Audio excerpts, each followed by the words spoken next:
La misericordia que triunfa sobre el juicio, es el título de esta mañana. Abramos en Génesis 6 y vamos a leer 5 o 6 versículos. Primero es el 6, Génesis 3, 6.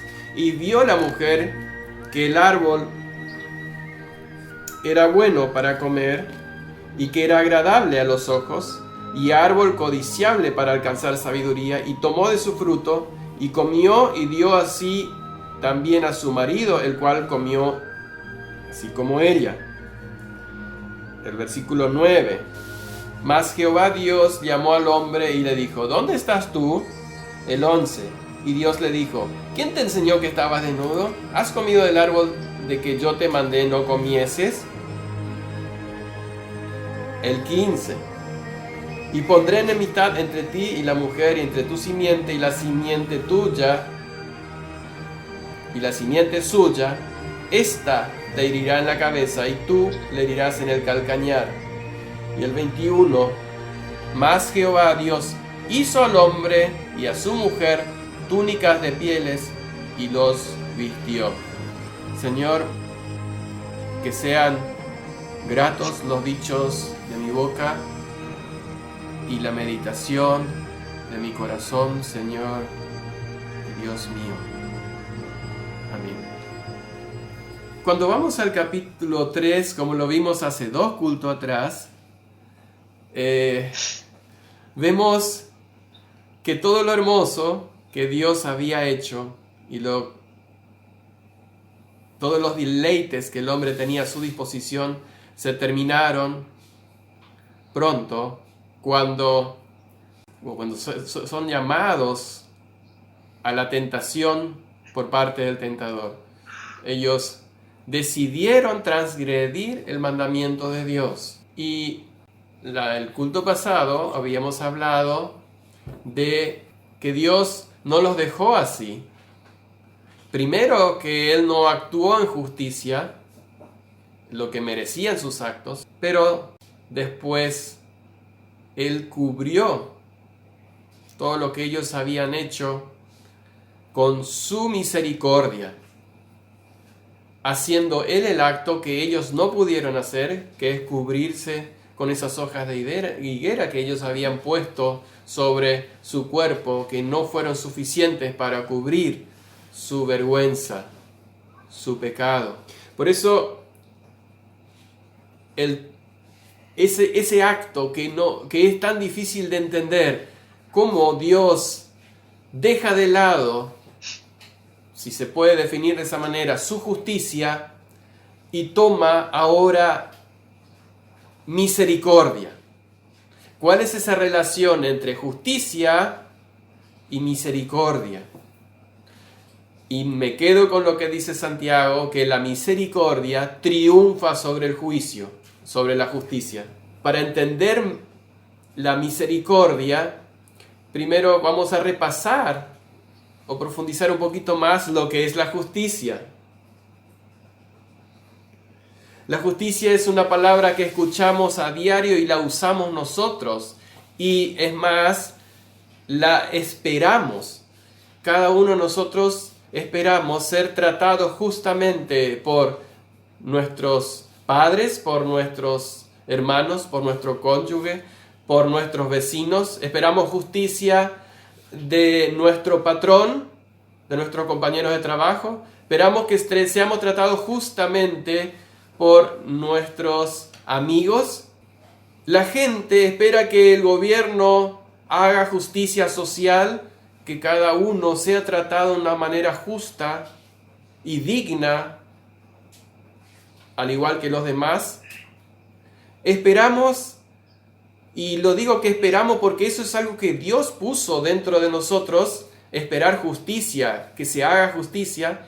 Esperamos justicia en los tribunales, que se condene al culpable y se absuelva al que es inocente. Eso nos pasa cuando vemos alguna película en donde se está tratando un caso y es lo que nosotros vemos en la película, y se muestra a alguien que realmente es culpable de haber hecho un crimen, y cuando se llega al juicio y el juez dicta la sentencia justa, nos sentimos aliviados.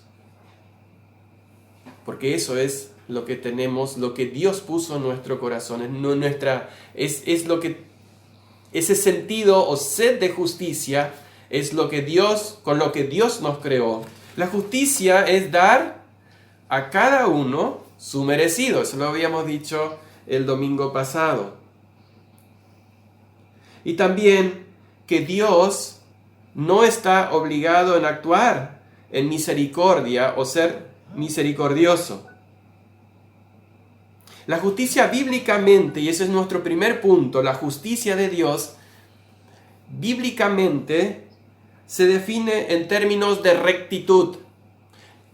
El hilo de una plomada, que es, lo pueden ver cuando está tirante, el hilo está recto. Esa es la justicia de Dios, rectitud. No hay desviaciones. Por eso hay una pregunta que Abraham le hace a Dios, una pregunta retórica se llama, porque tiene una única respuesta obvia, y eso está en Génesis 18:25. Lo vamos a buscar. Abraham lo entendía muy bien. Lejos de ti el hacer tal, que hagas morir al justo con el impío, y que sea el justo tratado como el impío. Nunca tal hagas. El juez de toda la tierra ¿no ha de hacer lo que es justo? La misma pregunta se hace Pablo, pero él la responde. Es una pregunta retórica, porque tiene una respuesta obvia. La respuesta es claro que no. Dios hace justicia. Dios no es injusto. En Romanos capítulo, ya les digo, 9, 14. Y vamos a tener abierto nuestra Biblia ahí porque después vamos a seguir el 15 y el 16. ¿Qué pues diremos? ¿Que hay injusticia en Dios?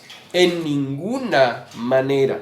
¿Actúa Dios injustamente en algún momento? ¿Actuó Dios injustamente en el Edén? En ninguna manera. Pues a Moisés dice: tendré misericordia del que yo tenga misericordia, y me compadeceré del que yo me compadezca. Así que no depende del que quiere ni del que corre, sino de Dios que tiene misericordia. Y acá es donde empezamos a movernos, porque parece como que Pablo se está... Movernos me refiero a que nos cuesta entender. Parece que Pablo está mezclando juicio con misericordia, pero en realidad no. Eso es lo que queremos tratar de diferenciar en esta mañana. Salmo 145, 17 dice: justo es Jehová en todos sus caminos. Hasta ahí perfecto. Todo lo reconocemos, todo lo entendemos. Justo es Jehová en todos sus caminos. Y misericordioso en todas sus obras. ¿Se entiende? O sea, ¿cómo puede ser justo y misericordioso a la vez? ¿Es posible unir esos dos términos? Parece imposible humanamente pensando, pero Dios sí lo hace, y por eso queremos avanzar un poquito, ir al segundo punto, que es la misericordia de Dios. Volviendo un poquito, que la justicia, recordar por ahí, que la justicia es lo recto, lo que se debe hacer, la línea recta, esa es la justicia. Tal pecado, tal condena. Tal crimen, tantos años de condena. Eso es justicia, ¿no? Se paga lo que se debe. Misericordia.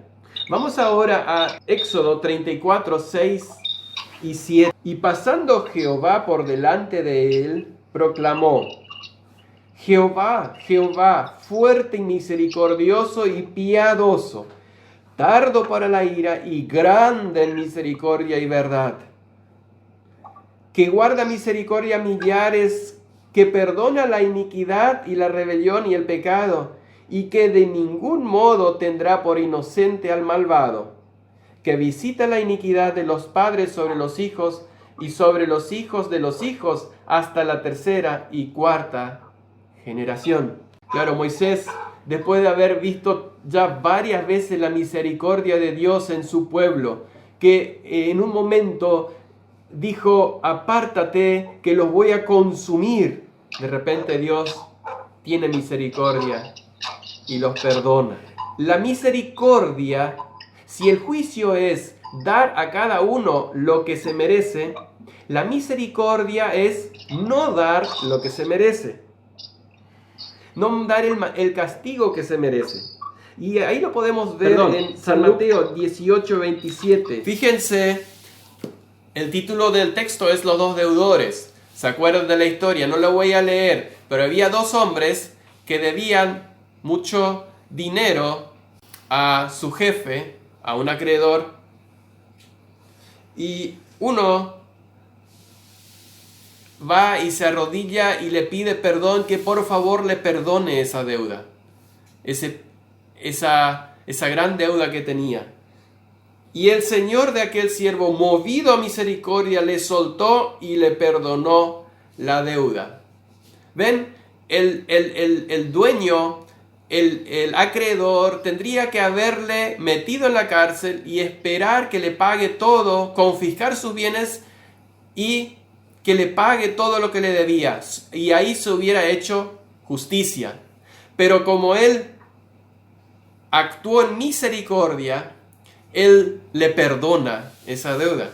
Entonces, la misericordia es no actuar en lo que merece el castigo. La gracia y la misericordia nunca son obligadas. Dios no está obligado a dar gracia y misericordia. Por esa razón, fíjense que hay un texto que quiero leer en San Lucas 13:5 que habla de la preocupación normal de las personas sobre cómo Dios actúa. Muchas veces dice que algunas personas dicen que Dios no es justo. O aquellos 18 sobre los cuales cayó la torre en Siloé y los mató. ¿Pensáis que eran más culpables que todos los hombres que habitan Jerusalén? Os digo, no. Antes, si no os arrepentís, todos pereceréis igualmente. Que solo 18, o sea, que solo sobre 18 cayó la torre, era la preocupación de los discípulos. ¿Qué pasó con esos 18? ¿Por qué esos 18? Y Jesús le dice, no se preocupen por esos 18. Fíjense que los demás no eran menos culpables que esos 18. No se preocupen por eso, sino que arrepentíos. Si no os arrepentís, todos pereceréis igualmente. ¿Cuál es entonces la relación entre justicia y misericordia? Justicia en actuar en consecuencia en lo que se merece y la misericordia en detener y perdonar. Las personas suelen quejarse de que Dios no distribuye su gracia y su misericordia a todos los hombres por igual. Algunos piensan que si Dios perdona a una persona, a un asesino o alguna persona mala, dice, pero entonces me tiene que perdonar a mí. Está obligado a perdonarme. Sí, Dios quiere perdonarnos a todos, pero no está obligado ni a perdonar al peor pecador ni al menos pecador. Y cuando Dios no trata a todos de la misma manera, y eso lo vemos en el ejemplo, en varios lugares de la Escritura. A Abraham, por ejemplo, él lo llama de en medio de un pueblo pagano. Abraham estaba viviendo entre gente pagana y él no era mejor que los demás. Él también era pecador. Y Dios lo llama y dice, hace un pacto con él, voy a hacer una nación grande de ti. Y en ti serán benditas las naciones de la tierra. Vemos, por ejemplo, la historia de Pablo y Judas. Y por hacer una comparación, Pablo persiguió a los cristianos, mató a Esteban porque él estuvo de acuerdo y estaba en camino de seguir matando y llevando a la cárcel a los cristianos y recibió misericordia. Judas negó al Señor y recibió juicio. ¿Qué pasó? ¿Tenía derecho Judas a reclamar que Dios es injusto? Porque y Pablo y Judas, los dos merecían la justicia de Dios, que Dios haga justicia.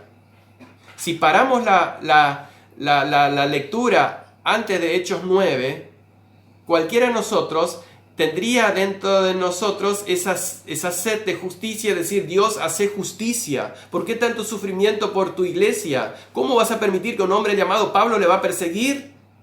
De repente en el capítulo 9 vemos cómo Dios tiene misericordia. Ambos merecían la justicia, que Dios haga justicia, Pablo y Judas. Ninguno de los dos merecía la misericordia, pero Pablo recibió misericordia. Si el castigo de Judas hubiera sido mayor que el que se merecía, entonces Dios sí hubiera sido injusto, pero no fue así. Perdón, nunca se nos ocurra pedir a Dios justicia, porque si Él hace realmente justicia, ya saben ustedes la respuesta. La diferencia básica entre justicia y misericordia es que nunca Dios debe o está endeudado en dar misericordia. Él la da nueva todas las mañanas, pero no porque Él tiene una deuda con nosotros. No, Dios, Señor, hoy quiero que me vuelvas a dar tu misericordia. Mucha gente sincera se hace una pregunta: ¿por qué un Dios tan bueno y justo permite horrores y sufrimientos que encontramos en este mundo? Eso es lo que sorprende a las personas.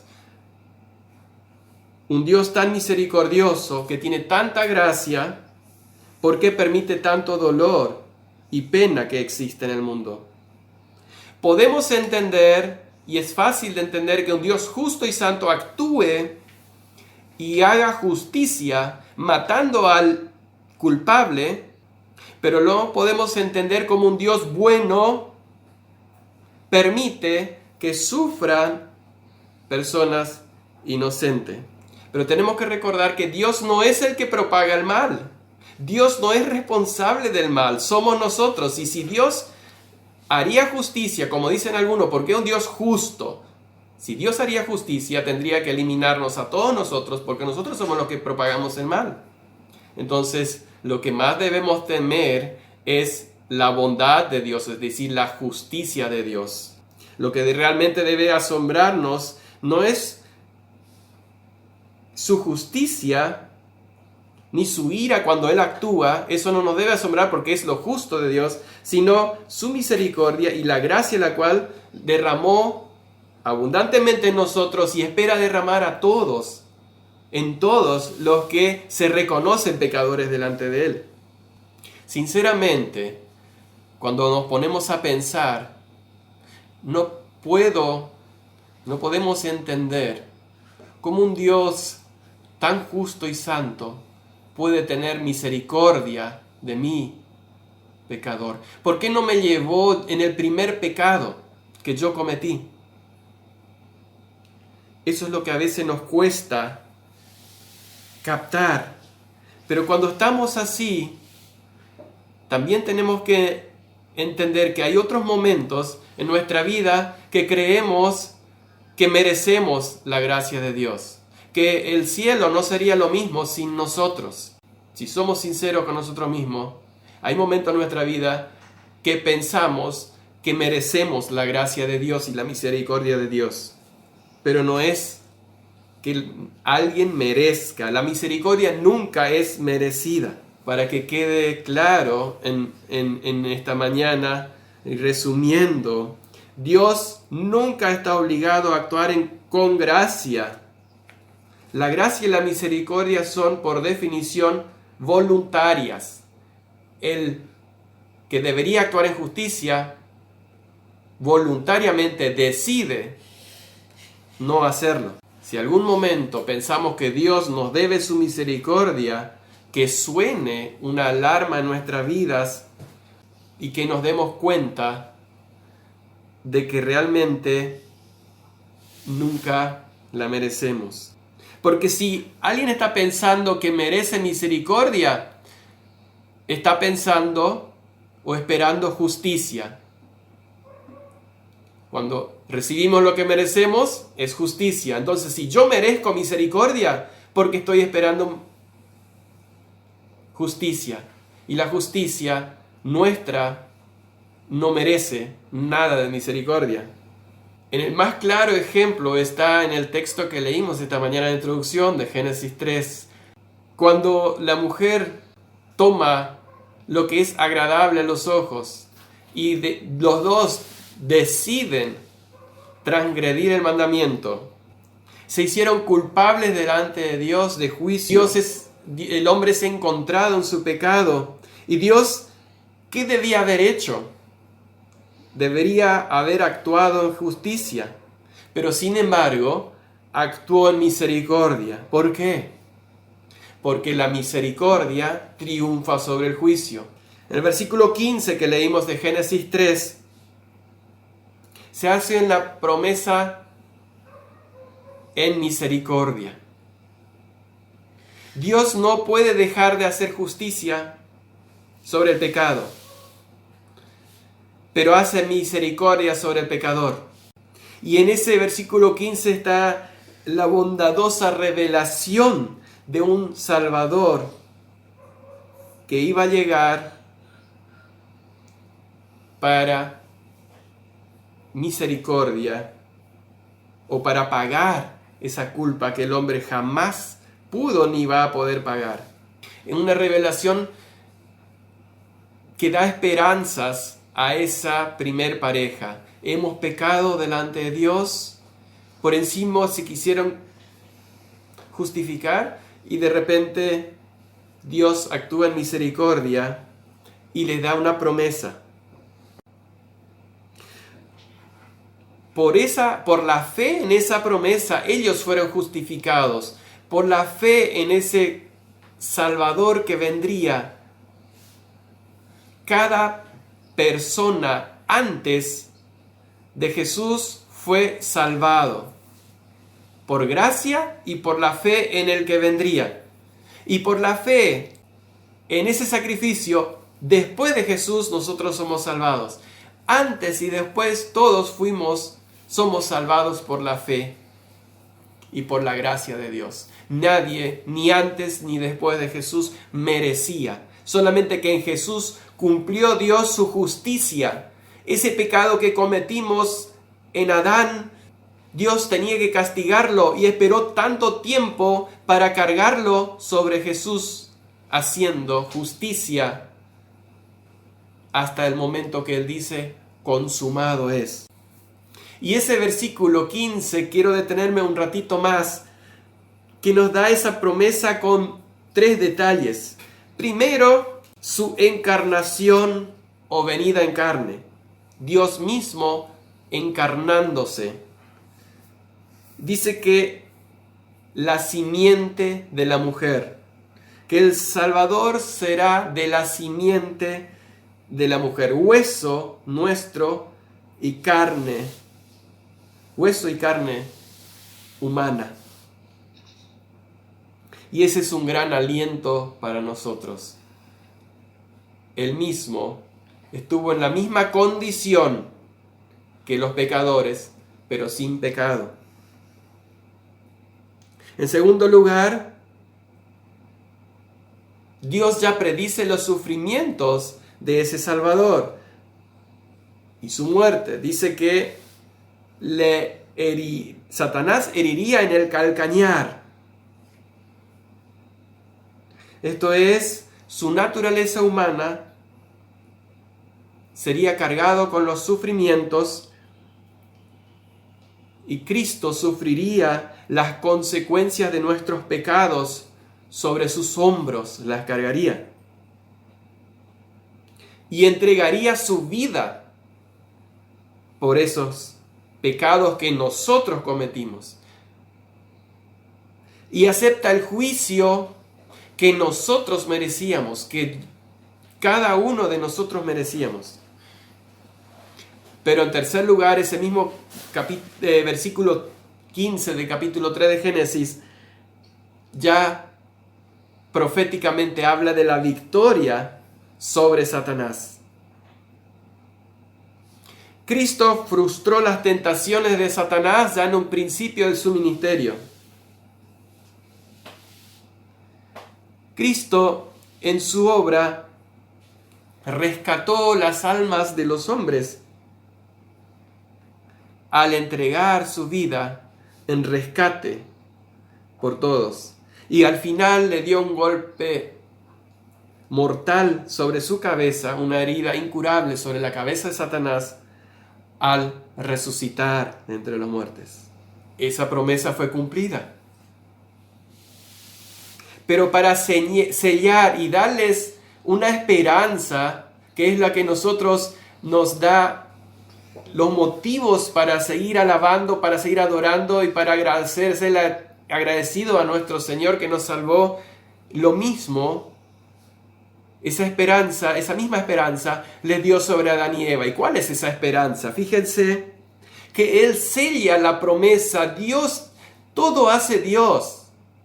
A partir de que el hombre peca, ya no hay más acción del hombre. Todo sigue Dios haciendo. Dios cubre al pecador, al hombre y a la mujer, y le hace túnicas de pieles. Animales inocentes son muertos derramando su sangre para cubrir el pecado. Y eso lo leímos en el versículo 21 de Génesis 3. Pero en Hebreos 9:22 dice, porque sin derramamiento de sangre no se hace remisión de pecados. En Hebreos, claro, ya está aclarado ese tema. En Génesis al menos no está escrito, pero Dios lo demuestra con acciones. Derrama sangre inocente y cubre la vergüenza del pecado de Adán y Eva. El derramamiento de la sangre profetizado en ese acto fue cumplida en Jesús. Fíjense que Jesús mismo en San Mateo 26:28. Esto es mi sangre que será derramada por vosotros para remisión de los pecados. Y en Isaías 53:5 queremos todavía buscar este último texto, cómo Dios actuó en misericordia y no en juicio cuando Adán y Eva pecaron. Y cuando Él cumplió esa justicia que Él no hizo sobre Adán y Eva, porque Dios tiene que hacer justicia. Dios, su carácter es justo. Su santidad no permite que Él no haga justicia. Él debería haber hecho justicia en el mismo instante, pero su misericordia detuvo la justicia en ese momento y dice Isaías 53:5, mas Él herido fue por nuestras rebeliones, molido por nuestros pecados. El castigo de nuestra paz fue sobre Él, y por su llaga fuimos nosotros curados. La justicia de Dios se cumplió perfectamente sobre Jesús. No la recibimos nosotros, el descargo sobre nuestros pecados, sino que lo recibió Jesús. Dios no cerró los ojos al pecado. Dios perdonó al pecador, pero no dejó sin efecto el pecado, sin justicia el pecado. Cargó todo sobre Cristo y lo castigó a Él en mi lugar. Y esa es la misericordia de Dios. Pero esta se aplica solamente a los que creen que la necesitan, que saben que merecemos, que yo merezco el castigo eterno, la justicia de Dios en mi vida, pero que imploro la misericordia de Dios. Sobre tales, Dios derrama su misericordia. Él no está obligado, pero Él actúa dando la misericordia y salvación. Tan sencillo es el Evangelio. No hay nada complicado. Pero ¿cuál es el problema? Nos queremos justificar. El hombre quiere pagar esa deuda. Queremos obrar para pagar nuestro pecado. Y así sentirnos, esto es lo que merezco porque yo pagué por mi pecado. No podemos. Adán y Eva se hicieron delantales de hoja de higuero que no le cubrieron. ¿Cuánto tiempo dura verde una hoja? ¿Cuánto tiempo? Así son nuestras justicias. No nos pueden cubrir. Lo glorioso y lo maravilloso y lo que las personas no llegan a entender es que es de parte de Dios y es su misericordia que nadie merece, la que quiere salvar a todos. Por eso es el llamado que Dios hace en los corazones de aquellos que ya fuimos redimidos, de tratar de alguna u otra manera, como decía Pablo, ya sea de una u otra manera, me glorío que el Evangelio sea predicado. O sea, tratar de todas formas de que nuestro testimonio y nuestras palabras puedan alcanzar a algunos para que puedan ser abiertas sus mentes y ser retirados de las garras de Satanás y aceptar esa misericordia de Dios, que no tiene precio porque nadie la puede pagar ni la merece. ¿Cómo no vamos a estar alabando? ¿Cómo no vamos a tomarnos el tiempo para adorar a ese Dios tan misericordioso? ¿Cómo no vamos a apartar de nuestras vidas y buscar de caminar en rectitud con todas nuestras fuerzas, arrepintiéndonos cuando caemos y volver a buscar su misericordia todos los días? Porque todas las mañanas o todos los días son nuevas sus misericordias. Nadie de nosotros merece, ningún ser humano merece la misericordia de Dios. Pero Él la da a todos, la ofrece, mejor dicho, no le da a las que lo esperan, pero ofrece a todos, a todo el mundo. ¿Cuántos son los que realmente la buscan y creen que la necesitan? Que Dios añada su bendición. Señor y Dios, gracias. Gracias te doy porque podamos tener esta mañana nosotros esta misericordia.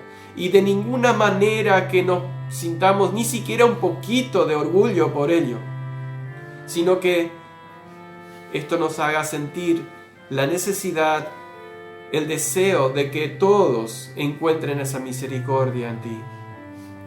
Porque tu juicio se va a dictar, la sentencia se va a dictar. En el nombre de Jesús. Amén.